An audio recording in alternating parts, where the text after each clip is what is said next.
చుక్కల్లా అయిపోతే పాదాలు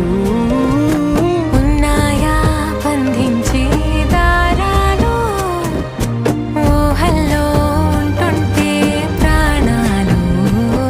అరే నింగిలోని చుక్కలే కిందకొచ్చి చేరితే అవి నీకు ఎదురు నిలిపితే